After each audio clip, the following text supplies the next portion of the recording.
के उससे हासिल होने वाली रकम को अपने इस्तेमाल में लाए और ये पैसा मनी लॉन्ड्रिंग के जरिए हासिल किया। अब ये मनी लॉन्ड्रिंग भी बड़ी टेक्निकल किस्म की होती है कि फराह गोगी साहिबा, जिनके दिफा में इमरान खान साहब ने टीवी पे आके कहा कि उनके पास कोई सरकारी ओहदा नहीं था, इसलिए उनको एहतसाब के अमल में शामिल नहीं किया जा सकता, तो जैसे ही अपने इख्तिदार के दिनों को खत्म होते देखा, उनको दुबई फरार करवा दिया। और वो मनी लॉन्ड्रिंग जो करती थी, वो जब भी बैरून मुल्क जाती थी तो वो पाकिस्तान की सरकार को दोस्त ममालिक की तरफ से दिए गए महंगे जेवरात, हीरे जवाहरात वो पहन कर जाती थी, क्योंकि कोई तरीका नहीं है इस चीज को रोकने का कि अगर आपने 1 अरब का भी हार पहना हो या 70-80 करोड़ की घड़ी पहनी हो या आपने 50 करोड़ की अंगूठी पहनी हो, कोई ऐसा कानून नहीं है जिसके तहत कस्टम वाले या एफआईए वाले एयरपोर्ट पे रोक के उसकी कीमत का तयन करवा सकें या ये पूछ सकें कि ये आपने कैसे इतने कीमती जेवरात, हीरे जवाहरात हासिल किए। अब जो ऑडियो आई थी बुशरा बीबी की, जिसमें वो फरमा रही हैं, मुलाजमों को डांट डपट कर रही हैं कि ये आपने तस्वीरें क्यों खींची, वो लगाव था उन तहाइफ के साथ और उनकी कीमती होने की वजह से, क्योंकि ये तमाम चीजें, इसमें सबसे बड़ा जुर्म यह है कि इसको ब्लैक मार्केट में बेचना, अंडर वैल्यू करवाना। पहले 1 अरब की घड़ी है तो उसकी वैल्यू 20 करोड़ लगवा के, अंडर वैल्यू करवा के, उसका कुछ हिस्सा 20% सरकारी खजाने में जमा करवा के,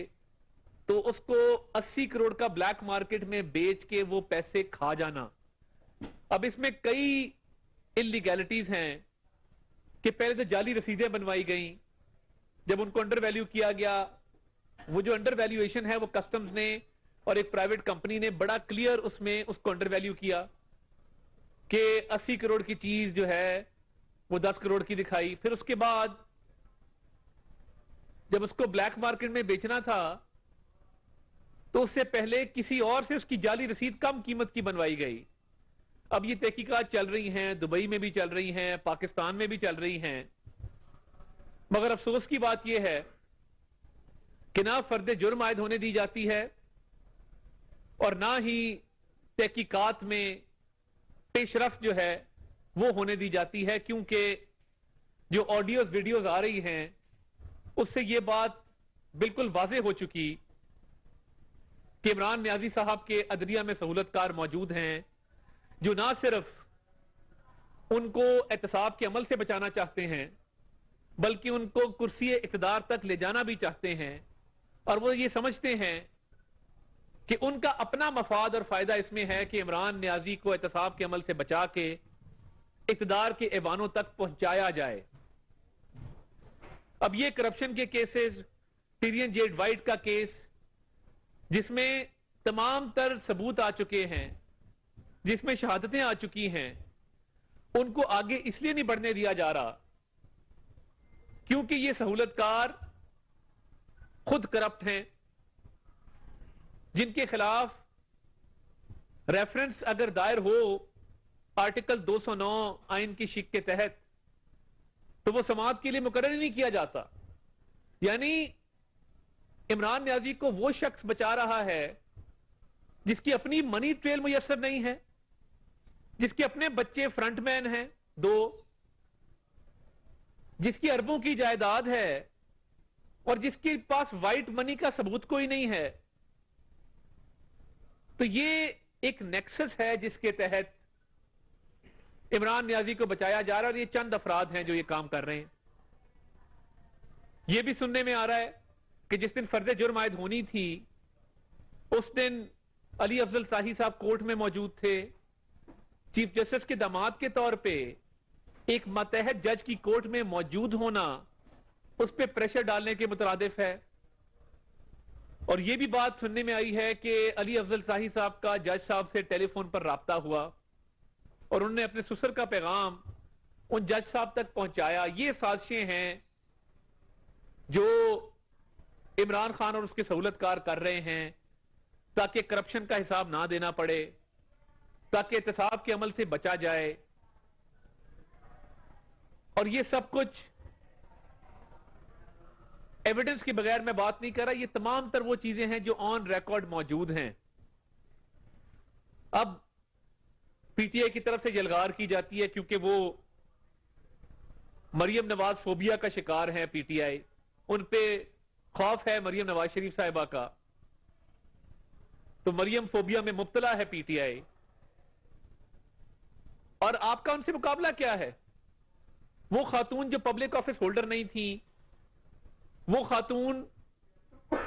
जिन पे इल्जाम कोई नहीं था, आपने नाहक उनको जेल भेजा, 1 साल उन्होंने कैद काटी, दूसरी तरफ वालिद के सामने गिरफ्तार किया। तो उन्होंने तो कोई साजिश नहीं की थी एहतसाब के अमल से बचने के लिए। वालदा को बिस्तरे मर्ग पे छोड़ के आई और हालात का मुकाबला किया, सजाए मौत की चक्की में बंद रही, कैद भी काटी है और नाकर्दा गुनाहों की सजा भुगती है, मगर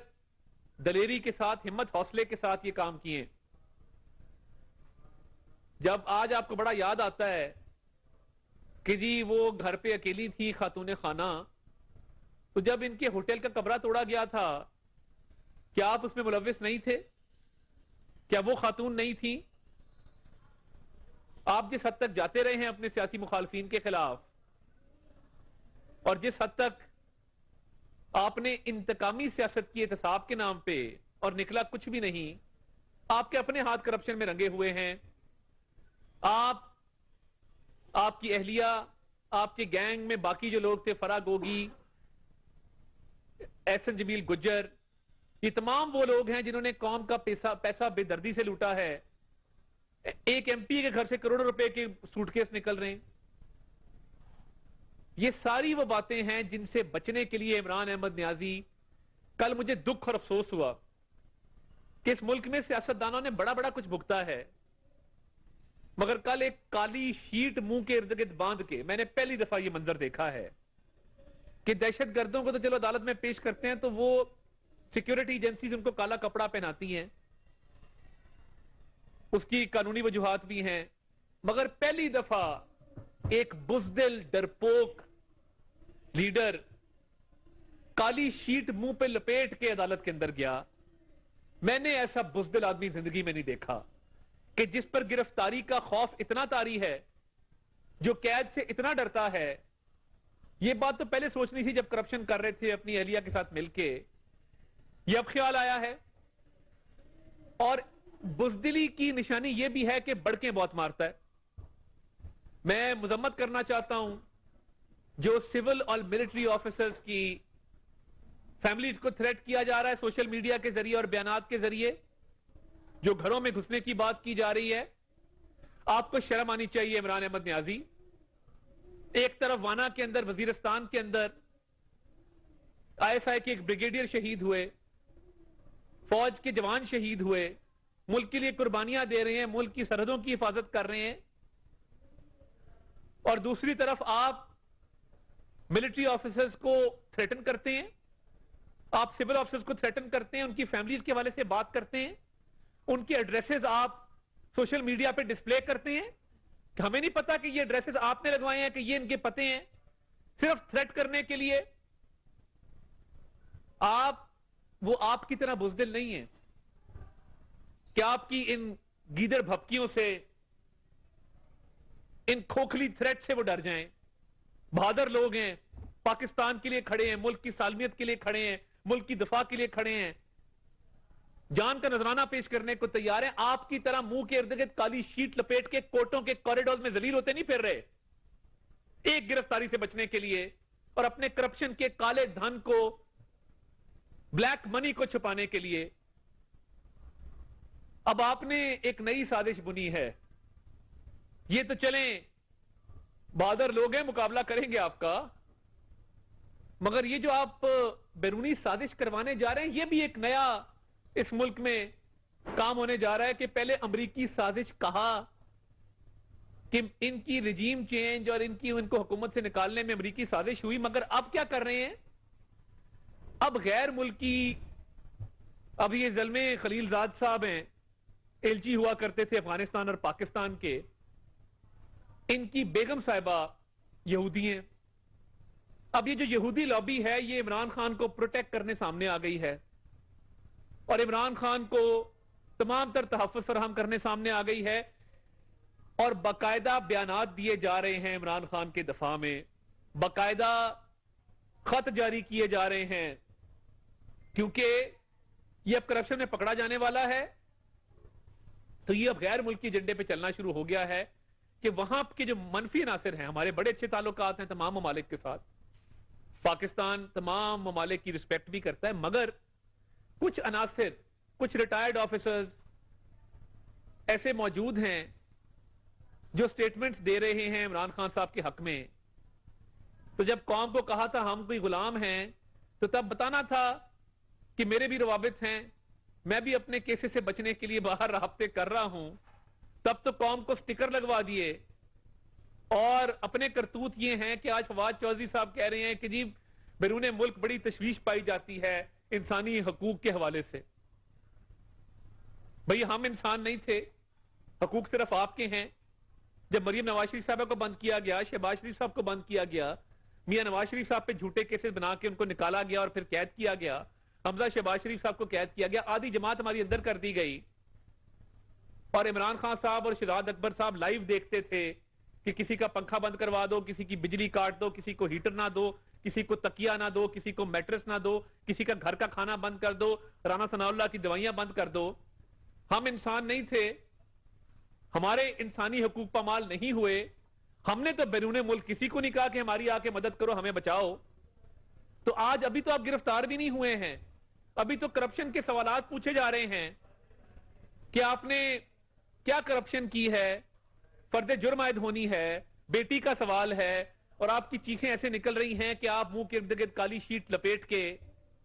बैरून मुल्क दुहाइयां दे रहे हैं कि मुझे बचाओ, मुझे बचाओ। बुज़दिली की,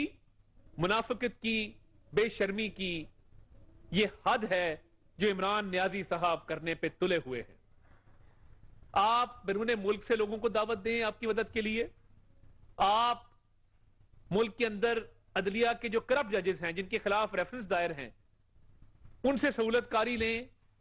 या आप दहशतगर्दों की खिदमात हासिल करके रियासत पाकिस्तान पे हमले करवाएं। एक बात कान खोल के सुन लें, आप एहतसाब के अमल से नहीं बच सकते।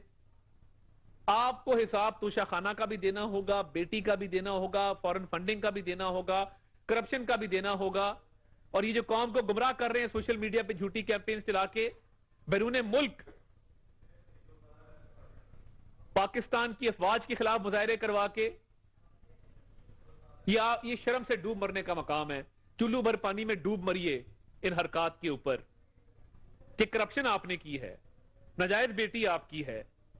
करप्शन के केसेस आपके ऊपर हैं, फर्दे जुर्म आप आयद नहीं होने देते, केसेस का जवाब आप नहीं देते, अदालतों में दायरा इख्तियार को चैलेंज करते हैं, स्टे ऑर्डर लेते हैं, बेले लेते हैं